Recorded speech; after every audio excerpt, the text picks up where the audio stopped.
Gracias a Dios, mis hermanos. Estamos en la lección número 29. Hoy seguimos con la porción de Hebreos 8 del 6 al 13, pero hoy nos enfocaremos en ver las promesas del nuevo pacto. Vamos a iniciar, mis hermanos, dando lectura a Hebreos 8, 6, 13. Dice la palabra de Dios.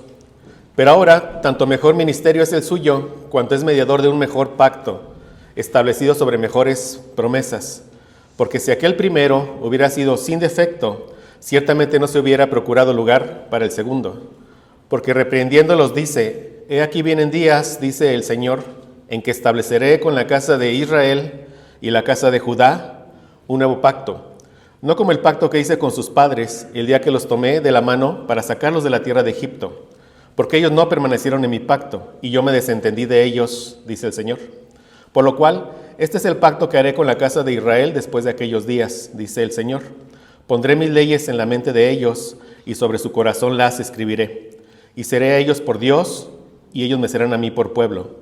Y ninguno enseñará a su prójimo, ni ninguno a su hermano, diciendo: conoce al Señor, porque todos me conocerán, desde el menor hasta el mayor de ellos. Porque seré propicio a sus injusticias, y nunca más me acordaré de sus pecados y de sus iniquidades. Al decir nuevo pacto, ha dado por viejo al primero, y lo que se ha dado por viejo y se envejece, está próximo a desaparecer. Como vimos, mis hermanos, el domingo pasado, en este pasaje podemos ver tres ideas aquí en este pasaje. Número uno, vemos que hay un antiguo pacto y un nuevo pacto, y veremos hoy que hay un gran contraste entre estos dos pactos. Obviamente también vimos que nuestro Señor Jesucristo es el mediador de este nuevo pacto, a quien la Escritura llama aquí un mejor pacto. Y veremos las promesas del nuevo pacto, que es donde nos centraremos más en la clase del día de hoy. Pero iniciemos viendo algunos aspectos del antiguo pacto. Como vimos el domingo pasado, vean, en este pasaje se nos habla de un primer pacto y de un nuevo pacto. Y vean lo que dice el versículo 7. Dice: porque si aquel primero hubiera sido sin defecto, es decir, hay un defecto en el primer pacto. Del segundo pacto se nos dice que es un mejor pacto, cuando vemos en el versículo 6, que dice: pero ahora, tanto mejor ministerio es el suyo, cuanto es mediador de un mejor pacto. También se nos dice acá en el versículo 13, que el nuevo pacto ha dado por viejo al primero, y lo que se da por viejo y se envejece, está próximo a desaparecer. En nuestra forma de interpretar las Escrituras, entendemos nosotros, como hemos estado aprendiendo, que viene el plan de redención de Dios, viene avanzando, pero el antiguo pacto está preparando el camino para que llegue nuestro Señor Jesucristo, como hemos aprendido. ¿Por qué les da leyes? ¿Por qué les da estatutos y decretos a un pueblo que está muerto espiritualmente, que finalmente no puede obedecer? Porque siempre en la mente de Dios está la gloria de nuestro Señor Jesucristo, su propia gloria, la gloria de Dios. Todo tiene que ver con nuestro Señor Jesucristo. Cuando enfocamos todo, teniendo a nuestro Señor Jesucristo al centro, todo toma un sentido. Entonces Él prepara todo el antiguo pacto, ¿para qué? Para preparar el camino para que llegue la simiente prometida. Entendemos que cuando Él llega, ese antiguo pacto desapareció. Hoy estamos viviendo en el nuevo pacto. No estamos esperando nuevos cumplimientos del antiguo pacto. Eso sería como pensar que regresaríamos en el tiempo, regresaríamos en el plan de redención, pero fue avanzando, y ahorita ya estamos en los últimos días, en los últimos tiempos, como dice la palabra de nuestro Señor. Entonces, ¿qué estamos esperando? Varios eventos que cuando Dios mediante veamos escatología los veremos, pero el evento más glorioso que estamos esperando es el regreso de nuestro Señor Jesucristo en gloria. ¿Verdad? Viene por nosotros, cuerpos glorificados, para vivir eternamente con Él, una tierra glorificada. Sí, y esa tierra glorificada será el tema del próximo domingo, si Dios quiere. Pero estamos viendo aquí que cuando dice esta última frase, que este antiguo pacto está próximo a desaparecer, podemos concluir que el templo físico aún estaba en pie. Esto es bien importante, mis hermanos. Es algo que tenemos que estar aprendiendo a leer en las epístolas del Nuevo Testamento. Es decir, los lectores, si los destinatarios, como estamos aprendiendo también en primera de Pedro, o sea, los lectores estaban viviendo la transición de las realidades físicas del antiguo pacto a las realidades espirituales del nuevo pacto. Esto se nos va enseñando, pero muchas veces no lo vemos. Pero aquí, repito, cuando dice, está próximo a desaparecer, podemos concluir que el templo físico aún estaba en pie. Es importante eso. Y veamos lo que dice Hebreos 10, del 1 al 2. Dice, porque la ley, teniendo la sombra de los bienes venideros, no la imagen misma de las cosas, nunca puede, por los mismos sacrificios que se ofrecen. ¿Sí ven? O sea, no dice que se ofrecían, que se ofrecen continuamente cada año a ser perfectos a los que se acercan. De otra manera cesarían de ofrecerse, pero hubiera dicho, por eso cesaron de ofrecerse, o hubiera dicho, por eso el templo fue derribado. ¿Sí lo ven? O sea, eso se infiere. Y dice, pues los que tributan este culto, limpios una vez, no tendría ya más conciencia de pecado. Quise dejar este comentario de D.A. Carson y Douglas Moo, porque es importante que tengamos esto claro. En su libro de una introducción al Nuevo Testamento, él comenta lo siguiente. Es difícil no concluir que los sacrificios seguían ofreciéndose cuando el autor de Hebreos escribió estas líneas.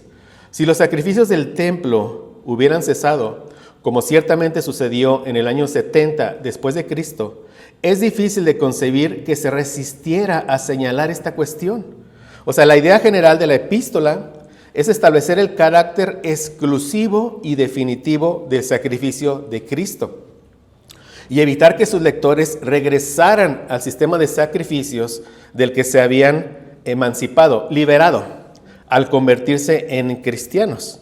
Si los sacrificios del templo hubieran ya cesado, es difícil concebir que el autor pudiera guardar silencio si estuviera escribiendo después de la destrucción del templo. Es decir, un argumento fuerte que pudo haber usado el autor de la epístola a los hebreos para decir, ven, ya cesaron, es incluso el templo está derribado. Pero él guarda silencio, o sea, no se menciona. Entonces, por eso sabemos que ese templo seguía en pie. Y por lo anterior, los eruditos datan esta epístola, la fechan entre el año 60 después de Cristo y el año 70 después de Cristo, o sea, antes del año 70, porque como sabemos, en el año 70 es cuando el templo fue destruido. Pero ¿por qué este es el punto, mis hermanos? Repito lo mismo. O sea, los lectores de la epístola a los hebreos, los destinatarios, están viviendo una transición del antiguo pacto al nuevo pacto. Y sabemos, el tema principal de la epístola a los hebreos es que Cristo es un mediador de un mejor pacto. Le está diciendo, ya Él, con una sola ofrenda, hizo perfectos para siempre a los santificados. Ya no es necesario regresar a ese antiguo sistema de sacrificios. Eso era el camino que preparó la venida de nuestro Señor Jesucristo y ya llegó. Y ya ofreció su vida una vez y para siempre. Y nosotros, mis hermanos, estamos viendo el cumplimiento. ¿Sí? O sea, los lectores de las epístolas del primer siglo estaban viendo que la transición de estas realidades. Vean ustedes, o sea, en su mente, ahí está el templo, pero ya no vamos allá a hacer sacrificios, ya no. Eso ya está próximo a desaparecer. Entonces, ellos están en la transición, pero nosotros estamos viviendo el cumplimiento. El cumplimiento. Por eso en una de las enseñanzas en Primera de Pedro, vimos que estamos viviendo en el mejor de los tiempos. ¿Por qué? Porque nos tocó a nosotros vivir el cumplimiento. Porque nos tocó tener toda la revelación completa de nuestro Señor en nuestras manos. Porque podemos ver toda la gloria del plan completo de redención, la tenemos aquí. O sea, nos tocó vivir en el mejor de los tiempos. No pudimos haber nacido en un mejor tiempo. Piense por un momento en esto, mis hermanos. Si le hubiera tocado vivir, no sé, allá 500 años antes de nuestro Señor Jesucristo. Miren, las escrituras, que era el Antiguo Testamento, ¿a quién se le había dado? Solamente al pueblo del Antiguo Pacto, solamente a los hebreos. Y todos los demás pueblos habían quedado en tinieblas. Esto como una consecuencia de Babel, si recordamos. Si nos hubiera tocado vivir 500 años atrás, si hubiéramos sido, ¿qué? Fenicios o algo así, ¿saben qué? Estaremos ahorita perdidos. ¿Por qué? Porque no había el acceso. Había algunos prosélitos, pero eran los menos. Pero hoy estamos viviendo, ¿qué? En el cumplimiento, mis hermanos. En el mejor de los tiempos. Y más, como veremos en la segunda hora, porque Dios tuvo misericordia de nosotros. Si no, nosotros no hubiéramos buscado jamás a nuestro Señor. Pero bueno, ahora, Cuando el autor de Hebreos dice en el versículo 9, no como el pacto que hice con sus padres, el día que los tomé de la mano para sacarlos de la tierra de Egipto, vimos que esto, aquí hace una referencia clara al pacto mosaico, porque dice, no como el pacto que hice con sus padres, el día que los tomé de la mano para sacarlos de la tierra de Egipto. O sea, una vez que Dios libera a su pueblo de Egipto, lo primero que hace es entrar en un pacto con ellos, en Éxodo 20, Éxodo 24, como dice aquí, Éxodo 24, 7 al 8. Y tomó el libro del pacto y lo leyó a oídos del pueblo, el cual dijo, haremos todas las cosas que Jehová ha dicho y obedeceremos. Entonces Moisés tomó la sangre y roció sobre el pueblo y dijo, he aquí la sangre del pacto que Jehová ha hecho con vosotros sobre todas estas cosas. Pero también nosotros, gracias a Dios, ya podemos entender esto.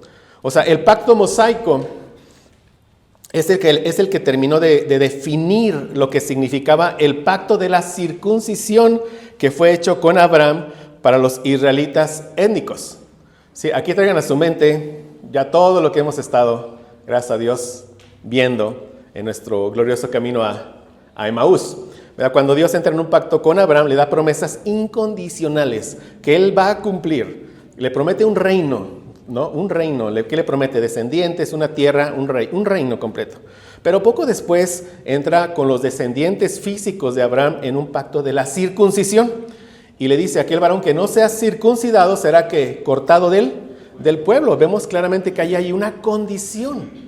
Sí, una condición. Pero después en Moisés vemos con claridad todo lo que implica la condición. ¿Y cuál es? Obedecer toda la ley. Como lo dice Gálatas 5:3, dice el apóstol Pablo, otra vez testifico a todo hombre que se circuncida, que está obligado a cumplir con toda la ley. Entonces, en el pacto mosaico es donde se instituyen todas las leyes con las cuales el reino del antiguo pacto iba a ser regulado. Recordemos, eso incluye las leyes que gobernarían incluso a los reyes. Estos reyes que vendrían después con el pacto davídico. Vemos, ¿verdad? Pero ¿qué estamos viendo? O sea, un plan de redención totalmente en el control soberano de Dios. Pero ¿qué estamos viendo? Con el pacto mosaico se regula todo. O sea, el pacto mosaico regula todo el antiguo pacto. Hemos aprendido, el antiguo pacto, ¿qué son? Las promesas, condiciones y sanciones que fueron dadas al pueblo étnico, a los descendientes físicos de Abraham, ¿sí? O sea, promesas que Dios fue fiel y las cumplió, como hemos visto y como vimos el domingo pasado. Hizo un reino de ellos, los estableció, todos vivieron seguros, en abundancia, todos los días del rey Salomón, ¿sí? Esas fueron las promesas. Pero había una condición, esa condición siempre ha existido desde Edén. ¿Cuál es? La obediencia perfecta. O sea, fuimos creados a imagen de Dios. Dios es un Dios santo. Él nos creó con la ley, su ley escrita en nuestros corazones. ¿Para qué? Para poder amar y obedecer a Dios. La obediencia perfecta siempre ha sido, es y será requerida por Dios. Siempre. Entonces Él establece, yo ya cumplí. A pesar de sus múltiples rebeliones, yo ya los llevé por el desierto, ya los instalé en Canaán, ya son un reino, ya estoy morando en medio de ustedes en el templo. Pero para que este reino que ya está establecido, que Dios lo establece, sea eterno, ustedes tienen que guardar toda mi ley. ¿Qué hacen? Desobedecen. La historia está llena de la desobediencia de los israelitas. Entonces vienen las sanciones. ¿Cuáles son las sanciones? La expulsión de la tierra y la destrucción del templo. Como sabemos, eso ocurrió en el año 70 después de Cristo. Y ahí fue ya el fin del pueblo del antiguo pacto. Sí, mis hermanos. Entonces, por eso aquí repito, ¿verdad? Cuando dice Hebreos, en el versículo 9 que estamos leyendo, no como el pacto que hice con sus padres, el día que los tomé de la mano para sacarlos de la tierra de Egipto, hace énfasis en el mosaico, pero se refiere a que estamos hablando de todo el antiguo pacto. ¿Sí? Pero había un defecto en el antiguo pacto, como dice Hebreos 8:7. ¿Verdad? O sea, como leímos, o sea, dice, si este pacto no hubiera sido sin defecto, no se hubiera procurado lugar para él. Segundo, había un defecto. El defecto no estaba en Dios, no podía estar en Dios. Un Dios santo, justo, fiel, cumplió todas sus promesas. Fue fiel, y eso lo vemos en Hebreos 8:9, y sabemos que esta cita de Hebreos está citando a Jeremías. 8:9 en particular cita a Jeremías 31:32. Dice, no como el pacto que hice con sus padres el día que tomé su mano para sacarlos de la tierra de Egipto, porque ellos invalidaron mi pacto, aunque fui yo un marido para ellos, dice Jehová. O sea, Dios fue como un marido. Dios fue fiel en cumplir todas las promesas dadas a Abraham, allá en Génesis 12, del 1 al 3, ¿de qué? De hacer de ellos un reino. El defecto tampoco estaba en las condiciones. ¿Por qué? Porque fuimos creados a imagen de un Dios santo, un Dios justo, un Dios que es moral, ¿verdad? Y Él, como dije, desde Edén, Él estableció que la condición para que la promesa de vida eterna fuera dada era que la obediencia perfecta. Entonces, pero aquí nos dice la palabra de Dios, ellos invalidaron mi pacto. O sea, los israelitas étnicos, ellos son los que invalidan el antiguo pacto. ¿Por qué? Porque les era imposible obedecer. Imposible obedecer. Desde la caída ningún hombre puede obedecer a Dios. Todos nacimos muertos en delitos y pecados. Hay un peso histórico contundente en todo el Antiguo Testamento. Aquel que quiera negar la muerte espiritual, mis hermanos, piénselo, de alguna forma tiene que negar el Antiguo Testamento. Piénselo. Y yo sé, ¿verdad?, que hoy en nuestro contexto se enseña mucho de que el hombre puede, el hombre puede. ¿Y dónde dejamos todo el Antiguo Testamento? ¿Dónde dejamos Génesis 6:5? Donde dice, y los designios de todas las intenciones de su corazón eran solamente de continuo el mal. ¿Dónde dejamos Génesis? Tantos, ¿dónde los dejamos? No, o sea, la muerte espiritual tiene un peso histórico fuerte, que es todo el Antiguo Testamento. Todos nacimos muertos en pecados. Por eso el defecto estaba en el corazón de los hombres. Ahí estaba el defecto, ¿verdad? Tal como se los dijo Esteban en Hechos 7, 51 y 52, antes de que fuera apedrado. Y fue apedrado por las palabras que les dijo. Dice Esteban en este pasaje, duros de cerviz e incircuncisos de corazón. Ahí estaba el problema. Era el problema. Ellos eran físicamente circuncidados. ¿Pero a qué apuntaba eso? A una obediencia a Dios. Pero ellos mostraban por sus obras que su corazón era incircunciso, que eran impíos, que no eran creyentes, que no eran del reino de Dios, que no eran hijos de Abraham, no eran hijos de Dios, eran hijos de Satanás. Es lo que estaban ellos demostrando. Duros de cerviz, incircuncisos de corazón y de oídos. Vosotros resistís siempre al Espíritu Santo como vuestros padres, así también vosotros. ¿A cuál de los profetas no persiguieron vuestros padres y mataron a los que anunciaron de antemano la venida del justo, de nuestro Señor Jesucristo? Y dice, a quien vosotros ahora habéis sido entregadores y matadores. Entonces, el defecto en el antiguo pacto era que eran incircuncisos de corazón. Una condición que heredamos de nuestros primeros padres, de Adán y Eva. Ellos no podían amar ni obedecer a Dios. Ellos y ningún hombre, sin que llegara a ellos la gracia de Dios, como leemos en Romanos 5:12. Por tanto, como el pecado entró en el mundo por un hombre, ¿y a cuál hombre se refiere aquí? A Adán. Y por el pecado la muerte, vean, así la muerte pasó a todos los hombres. Todos nacimos muertos en pecados, en delitos. Y nos da la evidencia contundente de que la muerte pasó a todos nosotros. La evidencia de que nacimos en muerte espiritual es por cuanto todos pecaron. Por cuanto todos pecamos. O sea, pecamos porque nacimos muertos. No en el primer pecado morimos, hablando espiritualmente. ¿Por qué pecamos? Porque nacimos muertos. Es la evidencia contundente que nos da aquí Romanos 5:12. Y ese defecto, o sea, se ve en una maldad que llega a tal punto que los llevó a crucificar al Mesías. Pero en el glorioso plan de redención, ¿verdad?, con su muerte, Él pasó a ser el mediador de un mejor pacto. Gracias a Dios. Y vamos a revisar eso. O sea, que ya vimos esto el domingo pasado. Esto estoy dando, como siempre, ¿verdad?, el preámbulo para entrar a lo que veremos hoy, mis hermanos. Cristo es el mediador de un mejor pacto. Él como profeta, Él anuncia lo que venía a cumplir como rey. ¿Cuál es la obligación del rey que se nos da en Deuteronomio? La obligación era que cumplir con toda la ley y llevar a todo su pueblo a cumplir con la ley. Y eso vino nuestro Señor Jesucristo. Mateo 5:17. no penséis que he venido para abrogar la ley o los profetas. No he venido para abrogar, sino para cumplir. Vean, Jesús con su obediencia perfecta, Él va a capacitar a su pueblo para que puedan amar y obedecer a Dios. Y aquí es donde la realidad física se encuentra con una realidad espiritual, como ya lo he mencionado varias veces. Cristo nace, al octavo día es circuncidado, nació siendo judío, nació en la tierra de Canaán. ¿Qué implica? Que se obliga a cumplir ¿qué? Con toda la ley. O sea, circuncidado físicamente para que Él sí cumpliera con toda la ley. Una vez que Él cumple con toda la ley, Él por gracia al pueblo del nuevo pacto, ¿qué hace? Le circuncida el corazón. Entonces vemos ahí que los circuncidados de corazón somos los verdaderos hijos de Abraham, los verdaderos israelitas, nosotros, la iglesia. ¿Pero por qué? Por la obra de nuestro Señor Jesucristo, quien es el verdadero Israel.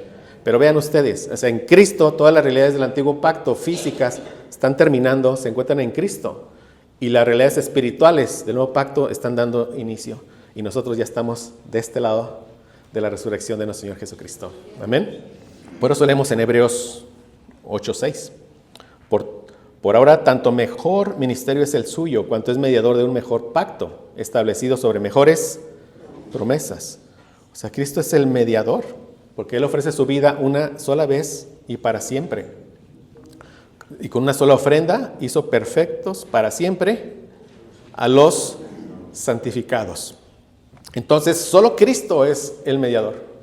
Solo Cristo puede poner una mano en Dios y otra mano en nosotros. Solo Cristo, siendo Dios mismo, puede estar frente a Dios y siendo verdaderamente hombre puede representarnos a nosotros. Solo Cristo nos puede reconciliar con el Padre.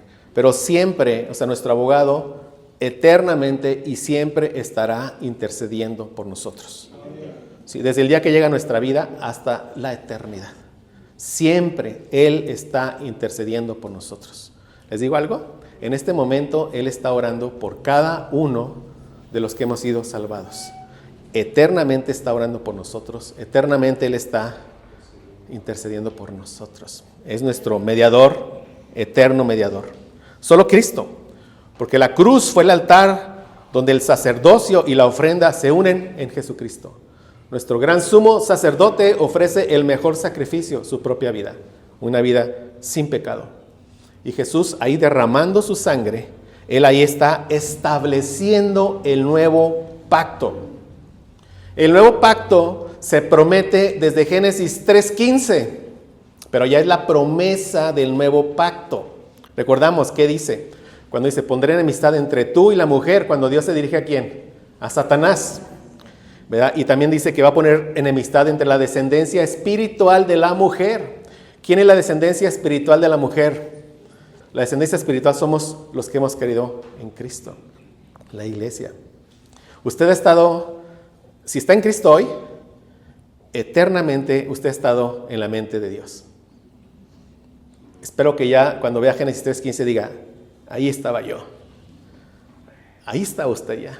Y siempre ha estado. Por eso el antiguo pacto es tu historia, mi hermano. Es tu historia. Es mi historia, es nuestra historia. Pero entonces, desde allá viene y les dice, esto es mi sangre del nuevo pacto. El nuevo pacto se ha venido anunciando a lo largo de lo que Efesios llama los pactos de la promesa. ¿Cuáles son los pactos de la promesa cuando Efesios llama? Es Abraham, Moisés, David. Porque aunque son condicionales, viene prometiendo que la venida del Redentor. ¿Sí? Entonces se viene anunciando, pero el nuevo pacto se establece cuando nuestro Señor Jesucristo muere. Y Él dice, este es mi sangre de nuevo pacto. ¿Y qué va a hacer nuestro Señor Jesucristo? Vean, ¿cuál es el defecto en el antiguo pacto? ¿Dónde estaba el defecto? En el corazón.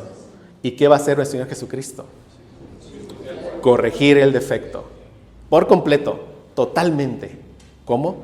Circuncidándonos el corazón. ¿Ya lo ven, mi hermano? Entonces vamos a ver las promesas del nuevo pacto. El texto que aquí el autor de Hebreos está citando en Hebreos 8, del 10 al 12. ¿Sí? Hebreos 8, del 10 al 12 está citando el Antiguo Testamento, particularmente Jeremías 31, del 33 al 34. Y las promesas que encontramos aquí es todo lo que necesitamos para salir de nuestra muerte espiritual, para poder volver a amar a nuestro Dios, para poder volver a amar y obedecerlo, para poder otra vez tener ese gozo y esa paz en Él. Todo lo que necesitamos. O sea, no se le puede ni se le podía haber agregado nada más a estas promesas del nuevo pacto. Vamos a leer Jeremías 31 al 33. Dice, pero este es el pacto que haré con la casa de Israel después de aquellos días, dice Jehová. Daré mi ley en su mente y la escribiré en su corazón. Al pueblo del antiguo pacto, Él le había dado la ley, pero escrita en tablas de piedra. Necesitaba la ley ser escrita en el corazón. Es lo que va a hacer Dios, que eso es la circuncisión de corazón. Y eso es lo que se conoce como el nuevo nacimiento, como la regeneración. Y dice, y yo seré a ellos por Dios, ellos me serán por pueblo. No enseñará más ninguno a su prójimo, ni ninguno a su hermano, diciendo, conoce a Jehová, porque todos me conocerán, desde el más pequeño de ellos hasta el más grande, dice Jehová, porque perdonaré la maldad de ellos y no me acordaré más de su pecado. Entonces aquí vemos que la primera promesa es que Dios promete cambiar nuestro corazón. Esto no se ve explícitamente aquí, pero cuando dice, escribiré mi ley en su corazón, implica que primero tiene que quitar ese corazón muerto de piedra, poner un nuevo corazón, en el nuevo corazón escribir su ley y el Espíritu morando en el nuevo corazón. Yo escuché a un predicador decir con respecto a la tan mal usada invitación a Jesús a que entre en el corazón. Dile a Jesús, invítalo a que entre en tu corazón, decía este predicador. ¿Cómo va a entrar ahí si ese corazón está muerto? No puede. No lo puedes invitar porque tú estás muerto, aparte. Y lo puedes invitar, me refiero, porque si está siendo ahí manipulado, etcétera, pues lo vas a invitar. Pero realmente tú no lo estás invitando, nadie busca a Dios. Pero finalmente, ¿cómo va a entrar en un corazón muerto? ¿Me entienden? ¿Qué tiene que hacer primero Dios? Dar vida ahí. Quitar el corazón de piedra, uno de carne que ya palpita, espiritualmente hablando, por las cosas de Dios. Entonces, en este nuevo corazón que hace, escribe su ley y ahí mora ya el Espíritu Santo. Él mora en cada uno de nosotros para siempre, por lo que ha hecho Él. Entonces, Dios primero promete cambiar el corazón. Como ya dije, aunque esto solo se insinúa en Jeremías 31, esta promesa explícita la encontramos ahí en Ezequiel 36:26. Dice, os daré corazón nuevo y pondré espíritu nuevo dentro de vosotros y quitaré de vuestra carne el corazón de piedra muerto y os daré un corazón de carne, un corazón vivo. Esa es la primera promesa. Sí, o sea, este nuevo corazón es el punto de partida de todas nuestras bendiciones en el nuevo pacto. Es el primer acto que Dios hace en nosotros, la regeneración, el primer acto. En un desayuno que tuve en la semana con uno de mis queridos hermanos de aquí, hablábamos de esto y ahí nos preguntábamos, ¿qué es primero? ¿La regeneración? ¿Qué es esto? O sea, ¿qué es la regeneración? Que Dios nos cambia, ¿qué? El corazón. ¿Qué es primero? ¿La regeneración o la fe? ¿La regeneración o la fe? ¿Qué es primero? Yo les voy a explicar. Sí, y déjenme les explico. Es cuando enciendes un cerillo. ¿Qué es primero, la luz o el calor? Amén, la luz. ¿Qué fue lo primero que hizo Dios? El mundo estaba desordenado. ¿Qué fue lo primero? Sea la luz. ¿Qué fue lo primero que pasó en nuestras vidas? La luz de Cristo resplandeció en nuestros corazones. Entonces enciendes y ¿qué es primero? La luz y después viene el calor, aunque es simultáneo. Pero una causa, efecto. Espero no verme muy técnico aquí. Bueno, de por sí, ¿verdad, mis hermanos? Espero no verme todavía más técnico. Entonces, ¿qué fue primero? ¿La regeneración o la fe? Si este corazón está muerto, no busca a Dios, ¿verdad? O sea, vaya, es enemigo de Dios, ¿cómo podría producir algo tan precioso? ¿Me entienden? Tan precioso que es una fe salvadora. ¿Cómo? No puede. Por eso pero la gracia de nuestro bendito Señor, porque ese día cuando el Evangelio fue predicado, en ese punto Él tuvo misericordia de ti y lo primero que hizo fue que te dio nueva vida. naciste de nuevo, que es otro término que se le da a esto, nacer de nuevo. ¿Quién hizo algo para nacer por primera vez? ¿Quién dijo antes de nacer, yo quiero nacer? Nadie. Y por eso dice, es necesario nacer de nuevo. Ven con las mismas palabras y cómo usando las cosas físicas nos deja verdades contundentes espirituales. Entonces, primero Él nos regenera el corazón por su soberana gracia. Nos quita ese corazón muerto, pone un corazón vivo. Y yo les decía, y la primer bocanada de vida es el arrepentimiento y la fe. Y ahora ya vi a mi Señor Jesucristo en la cruz muriendo por mí. Eso ya era una evidencia de que yo ya estaba vivo. Y la evidencia hoy de que estoy vivo es que camino en santidad. Camino en las buenas obras que Dios preparó de antemano para que anduviéramos en ellas. Efesios 2:10. Entonces, el nuevo corazón es el punto de partida de todas nuestras bendiciones en el nuevo pacto. Y es una obra de la gracia soberana de Dios que llegó a nuestras vidas. Medita en esto. Yo le decía, cuando Dios nos lo enseña, verdaderamente nos va humillando y humillando y humillando. Verdaderamente. O sea, no somos salvos porque somos mejores que nadie. Solo porque Dios tuvo misericordia de nosotros. Y hoy siendo salvos, estamos aquí porque Él sigue teniendo, ¿verdad? O sea, dándonos su lluvia de gracia día tras día, tras día, tras día. Solo por eso, mis hermanos. El Nuevo Testamento se refiere a esto como nacer de nuevo, como nacer del Espíritu, que está en Juan 3:1-8, en el encuentro de Jesús con Nicodemo. Después lo lee ahí en su casa. El término teológico se le llama regeneración.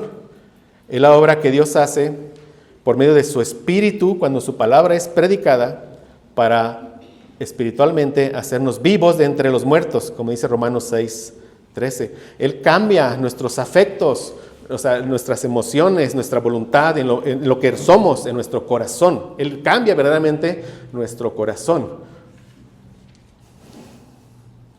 Entonces, y esta promesa de un corazón cambiado, el nuevo pacto, incluye el derramamiento del Espíritu Santo sobre el pueblo de Dios. Vean, la actividad del Espíritu Santo, el cómo obra el Espíritu Santo en nosotros, obra de una manera que nunca fue vista en el Antiguo Testamento.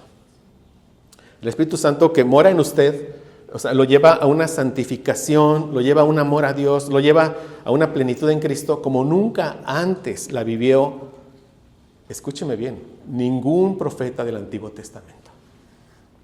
Recuerde, eso lo vimos también cuando vimos que estamos viviendo en el mejor de los tiempos. ¿Verdad? ¿Qué dice? ¿Cuál es el profeta más grande de todos? Juan el Bautista. ¿Y qué le dice Jesús? Pues aún el más pequeño en el reino de los cielos, habla de nosotros, es mayor que ¿quién? Que Juan el Bautista. ¿Por qué? Por la obra del Espíritu Santo en nuestras vidas. Sí, y esto ya estaba profetizado. Joel 2:28, sucederá que después de esto derramaré mi espíritu sobre toda carne. Y el cumplimiento se da en Pentecostés, cuando descienden lenguas como de fuego. Estas lenguas son idiomas, claramente. ¿Sí? Miren, vean lo que dice aquí Hechos 2:7. Dice, estaban atónitos y maravillados, y aquí habla de gente que vino de todas las partes del mundo, como dice aquí, del mundo conocido. Dice, estaban atónitos y maravillados diciendo, mirad, ¿no son galileos todos estos que hablan? O sea, ¿qué hace referencia? Al idioma que están hablando. Pero ¿qué dice? ¿Cómo pues les oímos nosotros hablar cada uno en nuestra lengua en la que hemos nacido? ¿De qué está hablando? De idiomas. No balbuceos, no cosas de esas. De idiomas.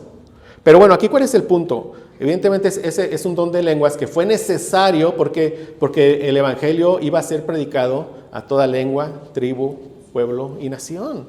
Todos ellos lo escuchan hablar en su propia lengua y nos dice ahí, vea, cretenses, y menciona toda una serie de moradores que vienen de otras partes. ¿Qué iban a hacer? Iban a llegar al lugar donde ellos residían y ¿qué iban a hacer? Compartir el Evangelio ya en su propio idioma, en su propia lengua.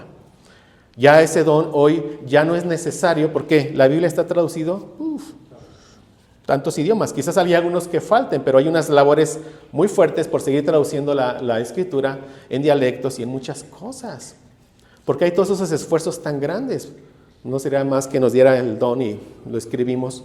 Bueno, tuvo un tiempo glorioso como todo, mis hermanos. Pero bueno, aquí el punto ¿cuál es? Que Pedro está diciendo que el cumplimiento de la profecía de Joel, cuando dice, sucederá que después de esto, o sea, después de la venida del Señor Jesucristo, la primera venida, ¿qué dice? Derramaré mi espíritu sobre toda carne. Por eso dice acá Hechos 2, 16 y 17. Mas esto es lo dicho por el profeta Joel. Y en los postreros días, dice Dios, derramaré de mi espíritu sobre toda carne. Los postreros días es el tiempo que va de la primera venida de nuestro Señor Jesucristo a la segunda venida de nuestro Señor Jesucristo. Estamos viviendo en los postreros días, en los últimos días, en el último tiempo, es donde estamos nosotros viviendo. Pero el punto es de que ahora el Espíritu Santo nos mueve a todos a una santidad que no fue antes vista en el Antiguo Testamento. Y más que todo, una santidad que es colectiva. Porque todos y cada uno de lo que hemos creído en Cristo, o sea, somos morada del Espíritu Santo. Es una santidad colectiva. Sí, por eso es de que se proclama la palabra con poder, no por quien la diga, sino porque es la palabra de Dios y va con el poder del Espíritu Santo y transforma corazones. Entonces proclamemos el Evangelio, va con eso. Caminemos en santidad. Dios nos ha dado todo, repito, todas las bendiciones que necesitamos, el Señor nos las dio en las bendiciones ¿de qué? Del nuevo pacto. En segundo, ahora sí, Dios promete escribir su ley en nuestros corazones. Dice Jeremías 31, 33, la primera parte. Daré mi ley en su mente y la escribiré en su corazón. Como ya hemos visto, ¿verdad? El fracaso del antiguo pacto fue que ellos tenían la ley de Dios escrita por el dedo de Dios, pero en tablas de piedra. Entonces ellos no podían amar la ley de Dios, no podían ser celosos de la ley de Dios, como dice Tito 2:14, y habla aquí de nosotros. Dice, quien se dio a sí mismo por nosotros, para redimirnos de toda iniquidad y purificar para sí un pueblo propio, celoso de buenas obras. Eso nos define a nosotros, celoso de buenas obras. Queremos amar, queremos obedecer, queremos caminar. Cuando no lo hacemos, dice la palabra, entristecemos al Espíritu Santo, pero nosotros estamos marchitos. O sea, mi vida espiritual va decayendo. Debemos ser un pueblo celoso de buenas obras. O sea, arrepintámonos pronto de esos pecados que estemos consintiendo, cualquiera que sea. Todos quizás traigamos alguno, todos. Arrepintámonos pronto, para que caminemos en el gozo de la salvación. O sea, el gozo es una consecuencia de la obediencia. O sea, aquí, si quieres ver a un cristiano, no, más bien al revés, hago la pregunta. Cuando veas a un cristiano gozoso, estás viendo a un cristiano obediente. Por otro lado, cuando ves a un cristiano, hablo de un cristiano marchito, hay que orar por él porque está en pecado. Sí, es la palabra de Dios. Entonces, ya ellos y nosotros, el pueblo de nuevo pacto, gracias a Dios, tenemos la ley escrita en nuestros corazones. ¿Sí? Entonces, estos sabemos, o sea, ¿qué significa? O sea, su ley, sus 10 mandamientos están escritos en nuestro corazón, en nuestros corazones. Hay una clase que por ahí dimos en esta misma serie de la ley moral de Dios, de la creación a la nueva creación. Le recomiendo que la vuelva a ver. Es la misma ley moral que Dios escribe en el corazón de Adán y Eva cuando los crea. La misma ley moral, los 10 mandatos. Que después por el pecado, digamos así, se hace como borrosa. La entrega en tablas de piedra para hacerles ver nuevamente que son pecadores, para que clamen por un Salvador, pero no lo hicieron. Todo lo contrario, llega el Salvador y lo crucifican. Pero en nosotros, gracias a Dios que hizo el Señor, escribe de nuevo su ley, pero ¿en qué? En nuestros corazones, ya de carne. Ahí donde verdaderamente se producen los cambios en la vida de una persona. Amén. Entonces, tú puedes amar y obedecer a Dios. porque tu corazón ha sido regenerado. Si eres un verdadero cristiano, el deseo de obedecer a Dios está en tu corazón. En tu corazón. Tenemos que seguir manteniendo vivo el deseo como orando, leyendo las Escrituras, congregándonos. Bien importante, como hemos aprendido. Bien importante. Cuando estamos congregados es cuando nos estimulamos al amor y a las buenas obras. Cuando estamos congregados es cuando el amor fraternal entre nosotros crece. En fin. Pero ya el deseo, ya Dios te lo puso en el corazón si estás en el nuevo pacto. Tú ya deseas amar y obedecer a Dios. Gracias a Dios, ¿verdad, mi hermano?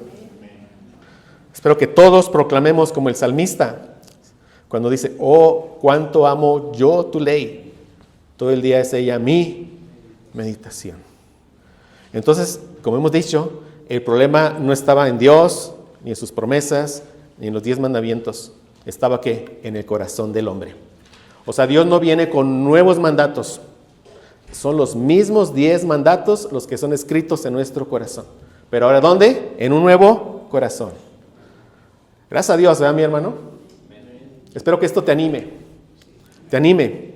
Medita en la obra que Dios hizo por ti. Por pura misericordia, siempre recuérdalo. Pero una obra grandiosa en nuestras vidas. Espero que eso te anime. Entonces, la tercera promesa que Dios declara es una comunión corporativa con Él. Dice Jeremías 31:33b. Y yo seré a ellos por Dios, ellos me serán por pueblo. Como puse aquí en su comentario sobre el libro de Romanos, John Murray le llama a esta alentadora promesa el alma de la bendición redentora. O sea, es el centro mismo y el corazón de la obra salvadora de Dios en nuestras vidas. O sea, Dios nos creó para ser nuestro Dios. Para eso nos creó. Nos creó para que fuéramos su pueblo. Pero vamos a ver todo lo que implica. Eso de esa relación de ser nuestro Dios y su pueblo la encuentras repetidamente a todo lo largo del Antiguo Testamento. Porque ese era el deseo de Dios. Génesis 17, 7 al 8 dice: estableceré mi pacto entre mí y ti y tu descendencia después de ti en sus generaciones por pacto perpetuo para ser tu Dios y el de tu descendencia después de ti. Y te daré a ti y a tu descendencia después de ti la tierra en que moras, toda la tierra de Canaán en heredad perpetua, y yo seré el Dios de ellos. Antiguo pacto, cumplimiento, nuevo pacto. Él es nuestro Dios. Amén. Pero aquí está usando un lenguaje de adopción. O sea, aquí Dios se presenta como nuestro Padre Celestial. Esa es la relación que Él quiere. Cuando Él dice, yo quiero ser su Dios, que ellos mi pueblo, es yo quiero ser su Padre. Esa relación íntima es la que Él busca. O sea, Él quiere tener un cuidado amoroso de un padre hacia su familia, hacia sus hijos adoptivos, hacia nosotros. Evidentemente un amor y un cuidado, mucho mejor de lo que cualquier padre terrenal podría brindar. Miren, estas palabras están dadas a los gentiles, a nosotros. Allá en Isaías 56:5, lo puse en la versión de las Américas, dice: les daré en mi casa y en mis muros un lugar. Aquí hablaba del cumplimiento en nosotros, en los gentiles. Y un nombre mejor que el de hijos e hijas. Les daré un nombre eterno que nunca será borrado. O sea, aquí está hablando de nuestra adopción espiritual. O sea, claro que digo, gracias a Dios por los padres terrenales que Dios nos dio. Pero qué mejor bendición que nuestro Padre Celestial, es nuestro Dios eterno, es nuestro Padre. Y Él nos cuida. Sí, Él nos cuida amorosamente y eso incluye que nos discipline. Hebreos 12:5 al 7. Habéis ya olvidado la exhortación que como a hijos se os dirige, diciendo: hijo mío, no menosprecies la disciplina del Señor, ni desmayes cuando eres reprendido por Él, porque el Señor al que ama, disciplina. Si estás en una prueba, recuerda esto: gracias, Padre, me amas. Por eso me estás disciplinando. ¿Y qué aprendimos en 1 de Pedro? Que Dios con su poder guarda nuestra fe. Es lo principal. Dios con su poder está guardando nuestra fe. Ha habido muchos mártires y los hay hoy en día y los habrá. Entonces, en última instancia, Dios no guarda nuestra vida. ¿Pero qué guarda? Nuestra fe. Que en esas pruebas tan duras que Él permite en la vida de algunos, esa fe no caiga. Porque Él está guardando tu fe con su poder. La prueba está diseñada para cada uno de nosotros. No os ha sobrevenido ninguna tentación que no sea humana, pero fiel es Dios, ¿verdad? Que no os dejará ser tentados más de lo que podéis resistir, sino que juntamente con la tentación dará que la salida. Es decir, cuando inicia la prueba, Dios ya sabe el final. Está en su control. ¿Y cuál es el final? Al final, mi hijo me va a amar más a mí porque su fe creció. Ese es el fin. No hay ninguna prueba que vaya a fallar. Yo sé que a veces enseñan eso. Bueno, ahí está la prueba, pero depende de ti si la pruebas o la repruebas. No, depende de Dios. Depende de Dios. Él la manda con un buen propósito. Recuerda Romanos 8:28, sabemos que a los que aman a Dios, ¿qué dice? Todas las cosas ayudan a bien. ¿Y qué son todas las cosas? Todas las cosas. Ay, gracias por este BMW que me diste. Si se lo da, me invita, mi hermano, a pasear. Todas las cosas. ¿Qué es? Una enfermedad grave. Eso está en todas las cosas. La pérdida de un familiar está en todas las cosas. La pérdida de un empleo está en todas las cosas. Y todo nos ayuda a bien. ¿Y cuál es el bien? Ser hechos a la imagen de nuestro Señor Jesucristo. Entonces, Dios te manda la prueba y Dios ya sabe el resultado final. ¿Cuál es el resultado final? Creceré en fe. ¿Por qué? Porque amaré más a Dios y seré más como mi Señor Jesucristo. Ahora, esa prueba puede durar toda la vida, amén. Pero ¿esta vida qué es? Como niebla ¿y qué nos espera? La vida eterna. Amén. Pero vean también Salmo 103:13. Como el Padre se compadece de los hijos, se compadece Jehová de los que le temen. Y de nuevo, gracias a Dios. Porque Él nos ha dado todo para poderle temer. ¿Qué es el temor? Un amor reverente a nuestro Señor. Él nos ha dado todo para poderle temer. Nos transformó el corazón, escribió su ley, puso su Espíritu Santo dentro de nosotros. Y Él ya es nuestro Padre celestial. Pero ve, el amor paternal de Dios sobre nosotros, esa es la base misma por la cual Él nos transformó. O sea, ¿qué estoy diciendo aquí? Es por su amor eterno por nosotros que Él determinó cambiar nuestro corazón y transformarlo.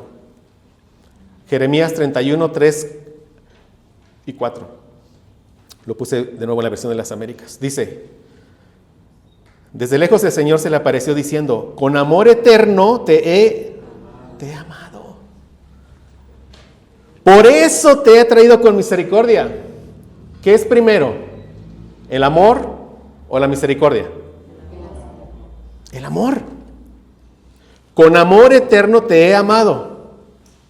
¿Desde cuándo te amó? Desde antes que existieras.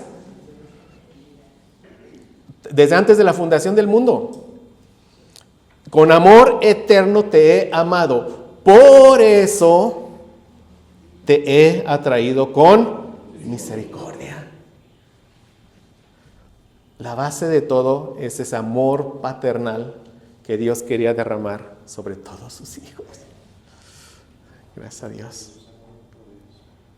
No, es que Dios me escogió porque vio en el futuro que yo iba a tomar una decisión. Sí. ¿Dónde está en las Escrituras? En todas las páginas, te voy a decir dónde está. En ningún lado. En ningún lado. La base por la cual somos salvos, ¿cuál es? Que Dios nos amó desde la eternidad. ¿Y por qué nos amó? Nos dice Efesios, porque así le plació. Por el afecto de su buena voluntad. ¿Por qué me amó? No lo sé, pero me amó. Y si no me hubiera amado eternamente, yo no estaría aquí. Estaría perdido, quizás ya muerto. No sé dónde estaría. Pero aquí estamos. Gracias a Dios. Entonces desde lejos el Señor se le aparece diciendo, con amor eterno te he amado, por eso te he traído con misericordia. Y vean, de nuevo te edificaré, será reedificada. Habla de nosotros, mis hermanos, Virgen de Israel. De nuevo tomarás tus panderos y saldrás a las danzas con los que se divierten. Ok, ¿esto qué quiere decir? Que hay que traer panderos y danzar. Está hablando del gozo de la salvación, mis hermanos. Esos panderos y esa danza está en nuestros corazones. ¿Sí, mis hermanos? Gracias a Dios. Gracias a Dios. La cuarta promesa es que todos los miembros del nuevo pacto conocerán al Señor.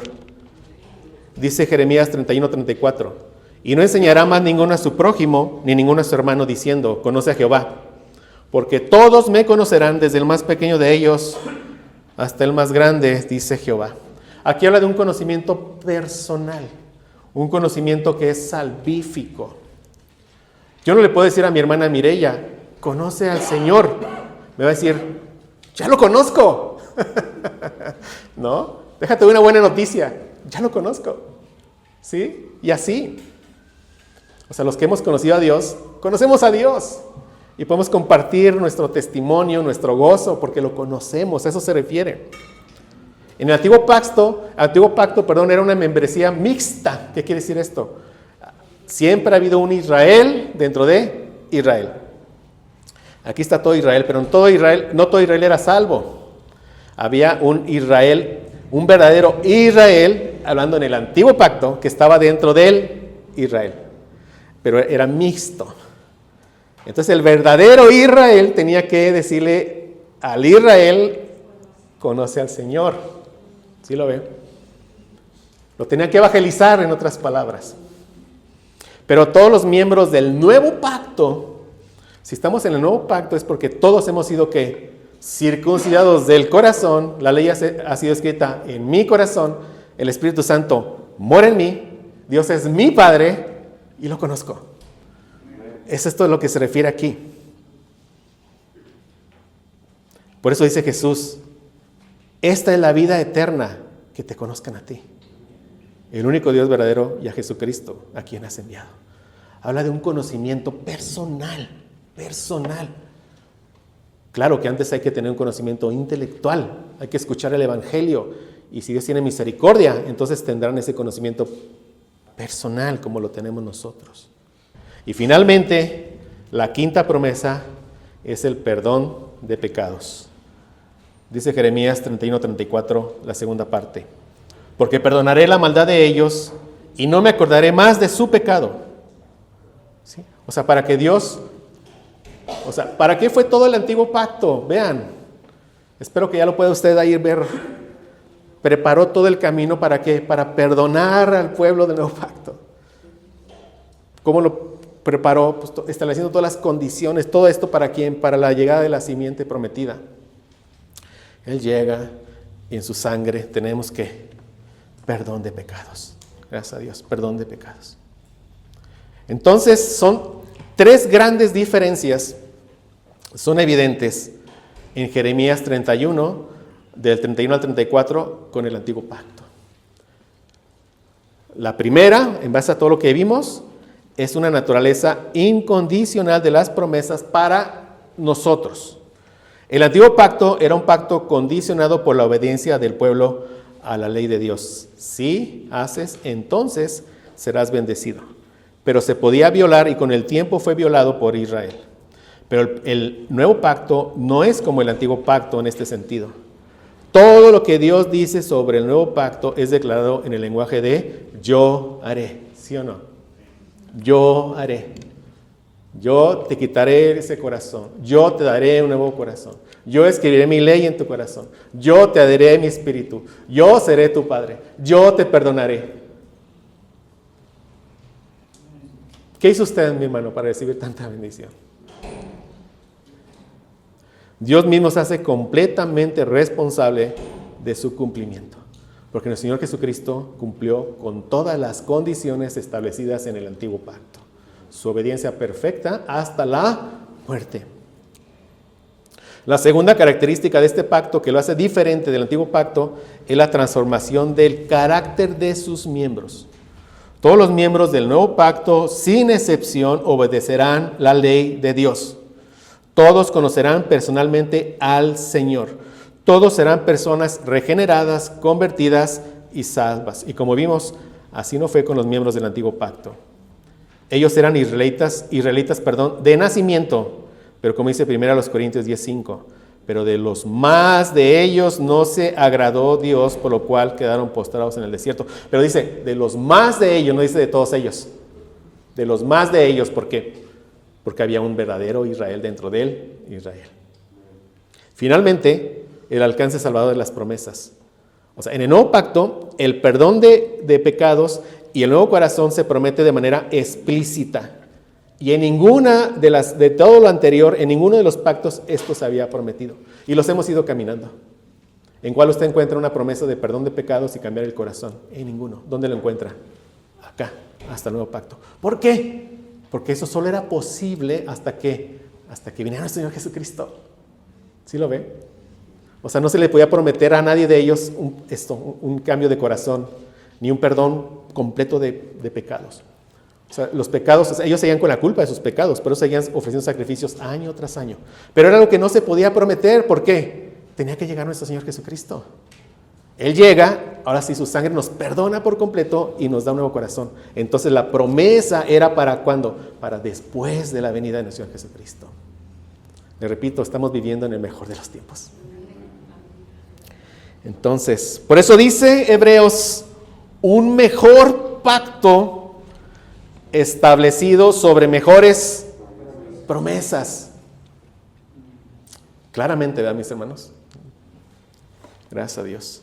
Y dice, al decir nuevo pacto, ha dado por viejo al primero, y lo que se da por viejo y se envejece, está próximo a desaparecer.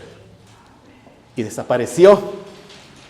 Y ahora solo queda que los hombres se arrepientan, que reconozcan que han pecado contra Dios, que crean en este Redentor tan glorioso que tenemos, y que entonces Dios tenga misericordia y sean parte del nuevo pacto. Y gracias a Dios por nosotros, por aquellos de los cuales Dios ya mostró misericordia. Amén. Oremos. Padre, gracias, Señor. Gracias porque podemos asomarnos un poco a tus gloriosas verdades en tu palabra.